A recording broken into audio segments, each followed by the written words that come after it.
बोलते हैं कि मूर्ख के घर में अगर दूध हो तो खीर बनेगा बुद्धिमान के घर। अर्थात मूर्ख अपनी संपत्ति का भी उपभोग नहीं कर पाता क्योंकि वो मूर्ख है, दूसरे छीन लेते हैं। तो मूर्ख कालिदास बहुत गरीब था, लड़का था, उसी डाल पर बैठा उसको काट रहा था। फिर उसके इस पॉइंट पर हम जा रहे हैं कि मूर्ख को ऐश्वर्य नहीं मिलता। विद्योत्तमा जो है वो उससे विवाह करवा दिया पंडितों ने छल पूर्वक। तो मिल गया कालिदास को राजमहल का सुख। लेकिन थोड़े दिन में विद्योत्तमा को पता चला कि ये पंडित नहीं है, ये विद्वान नहीं है, तो महामूर्ख है, उष्ट्र को उटर उटर कर रहा है। तो राजमहल से निकाल दिया। अब कहते हैं उस कहानी में लिखा तो यही है कि वो काली मंदिर में गया, गिर पड़ा, उसके माथे से खून निकला। उसका खून से माँ काली प्रसन्न हुई। उन्होंने पूछा क्या चाहिए, तो ये सोचा कि कौन मारा है, वो पूछ रही है। विद्या विद्या विद्या बोल दिया। तो माँ काली ने कहा यो मस्तु। तो उसने कालिदास को विद्या प्राप्त हो गई, महान विद्वान होकर के आए। अटपटा सा लगता है भाई, खून गिर गया तो माँ काली इतनी मूर्ख है कि वो सोचे कि ये मेरे को खून चढ़ाया। अब माँ काली को मूर्ख समझने वाला खुद ही मूर्ख है, उससे वो नहीं प्रसन्न होती है। अब बहुत से लोग ले जाके वहाँ मुर्गी मुर्गा बकरा बकरी आदमी सबको काट देते हैं, बोलते हैं माँ बहुत खुश हो रही है।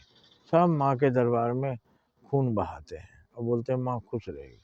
माँ छिन्न मस्तिका के यहाँ अपना सिर काट कर वो हाथ में पकड़ी हुई हैं और खून उनके ही मुंह में गिर रहा है।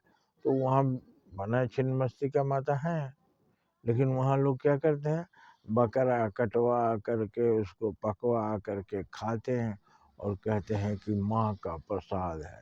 ये भैया कौन माँ का प्रसाद मांस होता है?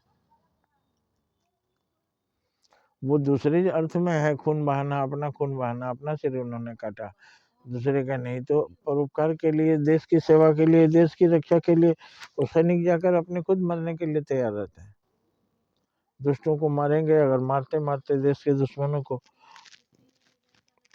अगर हम भी शहीद हो गए तो कोई बात नहीं।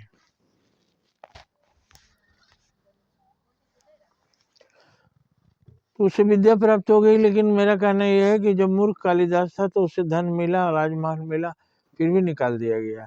लेकिन जब विद्वान हो गया तो अस्थायी रूप से उनके उसको राजमहल में स्थान मिला। तो हम मूर्ख रहेंगे तो हमारे पास धन आएगा भी तो दूसरे छीन ले जाएंगे, हम उससे वंचित हो जाएंगे। विद्वान होंगे तो हमें लक्ष्मी मिलेगी और हम सुखी रहेंगे। विद्या विद्योत्तमा राजमहल में रहती है।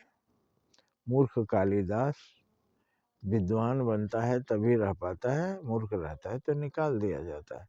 तो उसी तरह से उत्तमा विद्या हमारे पास होगी, हम सुखी रहेंगे। डॉक्टर के पास एक उत्तम विद्या है कि लोगों की बीमारी दूर करता है। इंजीनियर के पास एक उत्तम विद्या है कि तमाम मशीनरी को चलाता है।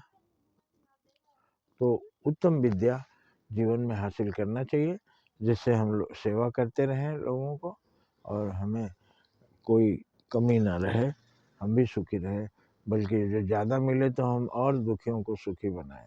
आशा है आप समझ गए होंगे। समझदार को इशारा है। ज्ञान यज्ञ में आप शामिल होइए और इसको अधिक से अधिक लाइक कीजिए, अधिक से अधिक लोगों तक पहुंचाइए। जय हिंद, जय भारत।